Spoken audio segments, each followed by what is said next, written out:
अब ये हम इसे थोड़ा सा टाइम देंगे ताकि ये जो ऑपरेटस है थोड़ा स्टेबल हो जाए। इसका P1 और P2 का डिफरेंस जो है वो अप्रॉक्सीमेटली 6 और 7 बार का आ जाए, ठीक है। तब जो हमारा ऑपरेटस जो है वो रेडी होगा।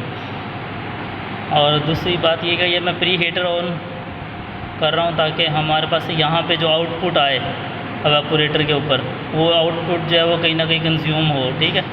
तो अब अगर हम देखें तो इसे मैं ऑन कर रहा हूँ, ठीक है। यहाँ पे जो फ्रेश एयर आ रही है, फ्रेश एयर के यहाँ पे जो सेंसर लगा हुआ है हमारा पहला T7, ये हमारे पास जो है वो 34 डिग्री सेंटीग्रेड जो बता रहा है टेम्परेचर, ये हमारे पास एयर का टेम्परेचर है जो कि इन्वायरमेंट के अंदर है हमारे पास लैब में। तो लैब से जो फ्रेश एयर आ रही है ये उसकी सिचुएशन है कि उसका प्रेशर इतना है, टेम्परेचर उसका इतना है और ह्यूमिडिटी लेवल इतना है 53.8%, ठीक है।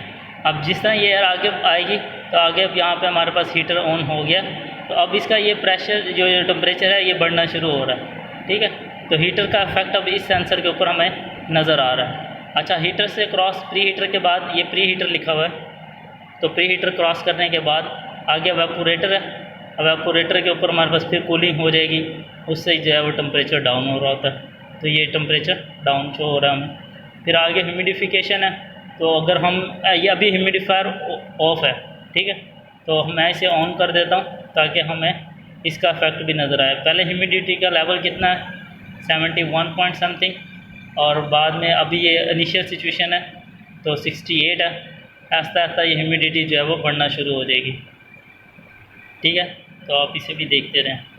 तो आज का जो हमारा एक्सपेरिमेंट था, एक तो ये था कि ह्यूमिडिफायर के इफेक्ट को देखना, और दूसरा हमारा फ्रेश एयर को इंड्यूस करवाना, और तीसरा पॉइंट जो था हमारा वो ये था कि हम इस जो एरिया की वेरिएशन आई है, किस एरिया की वेरिएशन का इफेक्ट भी देख सकें, ठीक है। तो वो एरिया की वेरिएशन एक्चुअली क्या होती है वो भी मैं आपको बता देता हूँ।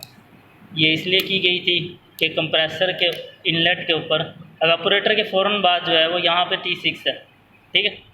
इसके बाद जो है फर्दर हमने T1 जो देखा तो वो डाउन है,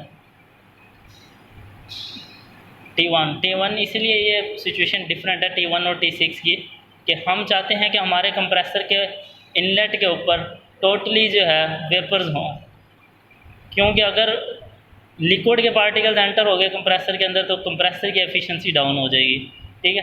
तो इसीलिए हम क्या करेंगे कि इसके अंदर हम टोटल वेपर्स कंसीडर लाने के लिए इसके टेम्परेचर को थोड़ा सा फर्दर बढ़ा दिया जाता है। तो ये जो हमारे पास लगा हुआ है यहाँ पे सिनेरियो, ये कि एरिया कम हो जाना, ये इसलिए कम किया गया कि यहाँ पे जो पार्टिकल्स हैं वो टोटली वेपर्स कंडीशन में चले जाएं, लिक्विड में ना रहें, ठीक है।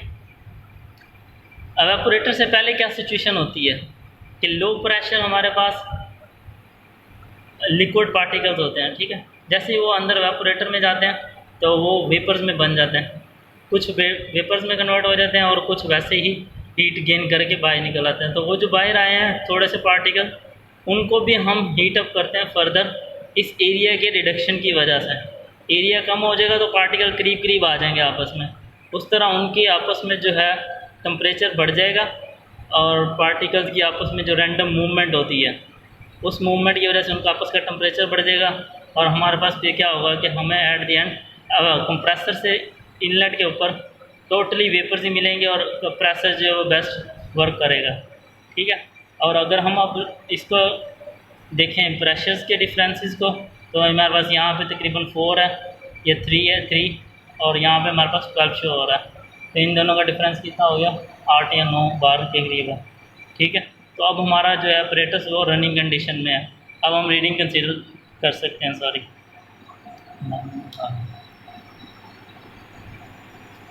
ये हमारे पास ह्यूमिडिफायर है, ह्यूमिडिफायर के अंदर पानी भर दिया था, तो अब ये जो है वो वेपर्स बन रहे हैं। इसका फ़ैन ऑन कर दिया, फ़ैन भी इसका चल रहा है ह्यूमिडिफायर का, और हमारे पास जो है वो इसका इफेक्ट नज़र आ रहा है। अब ह्यूमिडिटी के लेवल को भी देखो आप,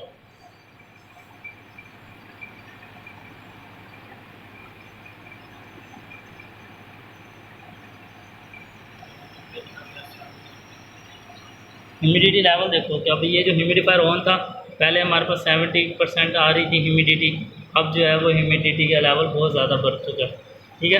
तो ये ह्यूमिडिटी का लेवल है हमारे पास, ये देखो ना, फ्रेश एयर जब आ रही है तो उसका ह्यूमिडिटी कितनी है 55%, पर आगे जब वो ह्यूमिडिफायर के पास पहुँचती है तो ह्यूमिडिटी का लेवल इंक्रीज़ हो चुका है, ठीक है।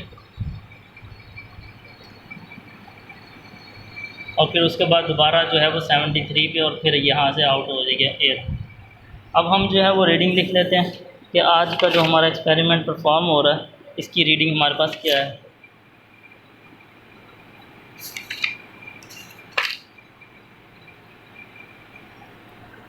ये हमारे पास सैंपल रीडिंग है। अब इसका जो है वो आप फर्दर मैं अब आपको जो रीसेंट रीडिंग्स आ रही हैं वो लिखवा देता हूँ। T1 के ऊपर हमारे पास जो है टेम्परेचर वो है 29.6 और T2 के ऊपर हमारे पास है 59.6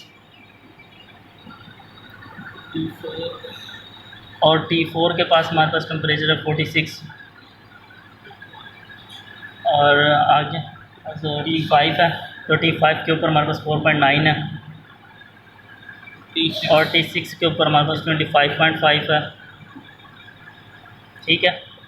तो ये हमारे पास ये देखो टेम्परेचर की सारी वेरिएशन आई। और प्रेशर भी आप लिख लें, प्रेशर P1 हमारे पास 2.93 है और P2 जो हमारे पास है 11.91 है।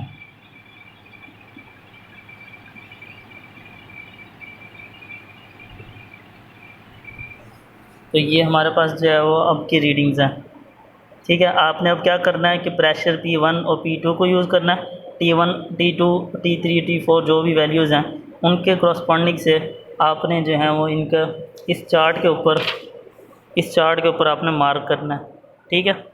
इस चार्ट के ऊपर आपने इन सारे पॉइंट्स को मार्क करना है। वहाँ से आपको एंथैल्पी मिल जाएगी, एक्स एक्सिस के ऊपर एंथैल्पी मिल जाएगी और उसी एंथैल्पी से आपने फिर ये वाला फार्मूला यूज़ करते हुए इसकी COP निकालनी है कि इस ऑपरेटस की अब COP क्या है।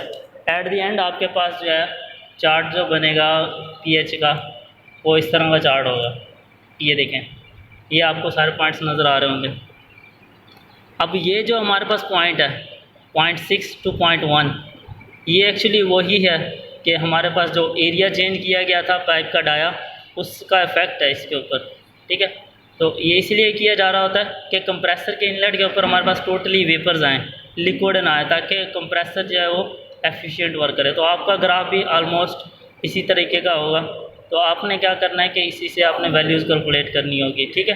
COP कैलकुलेट करोगे और फिर उसके बाद जो आप इसका ग्राफ ड्रा करोगे, ठीक है। तो आज का एक्सपेरिमेंट इतना ही है। अल्लाह हाफिज़।